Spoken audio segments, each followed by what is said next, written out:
నేను విద్యార్థుల మేనమామను నా అంత బాగా విద్యార్థులను ఎవరూ చూడరు అని చెప్పిన జగన్మోహన్ రెడ్డి గారు విద్యార్థులను నిలువున మోసం చేశారు.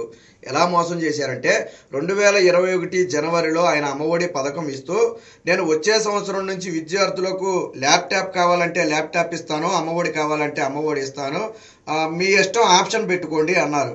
సో అది నమ్మారు. ఆప్షన్ పెట్టుకోమంటే దాదాపు 7 లక్షలకు మందికి పైగా విద్యార్థులు మాకు ల్యాప్టాప్ కావాలని ఆప్షన్ పెట్టుకున్నారు. సో తీరా ఏం జరిగింది? జగన్మోహన్ రెడ్డి గారు బహుశా ఊహించలేదు ఎంతమంది ల్యాప్టాప్ కావాలని ఆప్షన్ పెట్టుకుంటారని. ఆయన ఊహించి ఉండడు. సో ఏం జరిగింది? వాస్తవానికి అమ్మఒడి ఎంత ఇచ్చేది? 15,000. అందులో 2,000 రూపాయలు ప్రభుత్వమే మరి తిరిగి కట్ చేసుకుంటుంది. సో తల్లుల చేతిలో పెట్టేది కేవలం 13,000 రూపాయలే. కానీ ల్యాప్టాప్ ఖరీదు 26,000 రూపాయలు. అంటే అదనంగా 13,000 రూపాయలు మళ్ళీ ప్రభుత్వానికి భారం అవుతుంది.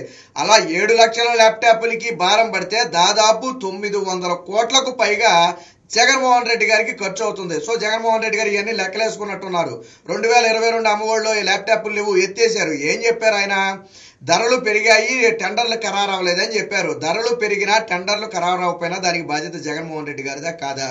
మిమ్మల్ని ఎవరైనా ల్యాప్టాప్ ఇమ్మని అడిగారా? మీరే కదా ఇస్తానని చెప్పింది. తల్లులు కాసులు పెట్టారు, పిల్లల కాసులు పెట్టారు, ఆప్షన్ పెట్టుకోమన్నారు. ఎవరైనా అడిగారా? మిమ్మల్ని అడగకుండా మీరే ఇస్తా అన్నారు. ఇస్తానని చెప్పిన తర్వాత మళ్ళీ టెండర్లు ఖరారు అవ్వలేదు, రేట్లు పెరిగినాయి. ఈ కబుర్లన్నీ ఎందుకు? రేట్లు పెరిగితే మీ జేబులోంచి తీసుకొచ్చిస్తున్నారా? విద్యార్థులకే కదా. మీరు ఈ ల్యాప్టాప్ల సందర్భంగా ఏం చెప్పారు? పెట్టగా చెప్పారు. ఏం చెప్పారు? ఈ పోటీ ప్రపంచంలో ప్రైవేటు కార్పొరేట్ పాఠశాలతో పోటీ పడాలంటే ఖచ్చితంగా విద్యార్థులకు ల్యాప్టాప్ ఉండాలి. నేను ఆ విలువ తెలిసిన వాడిగా మీకు ల్యాప్టాప్ ఇస్తానని చెప్పి ఆప్షన్ పెట్టుకోమని చెప్పింది మీరే కదా. సో విద్యార్థులకు విద్య కోసం ల్యాప్టాప్ అని చెప్పింది మీరే. ఇప్పుడేమో రేట్లు పెరిగినాయి అని చెప్పి ఆపేసింది మీరే. ఇప్పుడు ఈ ల్యాప్టాప్ ప్లేస్ లో ఏం తీసుకొచ్చారు? ట్యాబ్ తీసుకొచ్చారు. అంటే ల్యాప్టాప్ ను కనుమరుగు చేసి ల్యాప్టాప్ అనే అంశాన్ని పూర్తిగా ఎత్తేసి దానికి పంగనామం పెట్టేసి ట్యాబ్ను తీసుకొచ్చారు. ఈ ట్యాబ్ కూడా ఎవరికి ఇస్తారు? కేవలం 8వ తరగతి వారికి మాత్రమే ఇస్తారు. ట్యాబ్ అంటే ఎంత ఖరీదు ఉంటుంది? 7 నుంచి 10,000 రూపాయలు సుమారు ఉంటుంది. ఇది కూడా బైజూస్ అనే సంస్థతో ఒప్పందం కుదుర్చుకుని ఆ కంటెంట్ అప్లోడ్ చేసేస్తారంట. ఉత్తినే ఏమవట్లేదు జగన్మోహన్ రెడ్డి గారు. అసలు బైజూస్ అనే సంస్థే అత్యంత తీవ్ర నష్టాల్లో ఉంది. రేపో మాపో దివాళా తీసే పరిస్థితి. మరి జగన్మోహన్ రెడ్డి గారు అలాంటి సంస్థతోనే ఒప్పందం కుదుర్చుకున్నారు. ఇకపోతే మరి ఇప్పుడు ట్యాబ్ అనేది మీరు 8వ తరగతి విద్యార్థులకే ఇస్తున్నారు. మరి గతంలో మీరు చెప్పిన 9, 10, 11, 12 తరగతి విద్యార్థుల పరిస్థితి ఏంటి?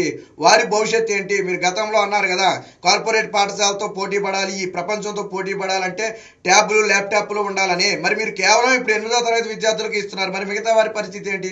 ఎందుకని మిగతా వారికి మీరు ఇవ్వటం లేదు? ఇది ఖచ్చితంగా మోసమే కదా. మీరు ల్యాప్టాప్ ఇస్తానని చెప్పి చివరికి దాన్ని ట్యాబ్ చేశారు. నాడు 7 లక్షల మందికి అని చెప్పి ఇప్పుడు అది 3 నుంచి 4 లక్షల మందికి తగ్గించారు. మరి ఇదంతా మోసమా కాదా జగన్మోహన్ రెడ్డి గారు అని ఈ సందర్భంగా నేను ప్రశ్నిస్తున్నా. సో జగన్మోహన్ రెడ్డి గారు విద్యార్థులకు అంత చేశాను ఇంత చేశానని చెప్పడమే తప్ప వాస్తవానికి చేసింది ఏమీ లేదు. ప్రతి ప్రచారంలో నేను అన్ని వేల కోట్లు ఇన్ని వేల కోట్లు ఎవరికి ఖర్చు పెట్టారు? ఎందుకు ఖర్చు పెట్టారు?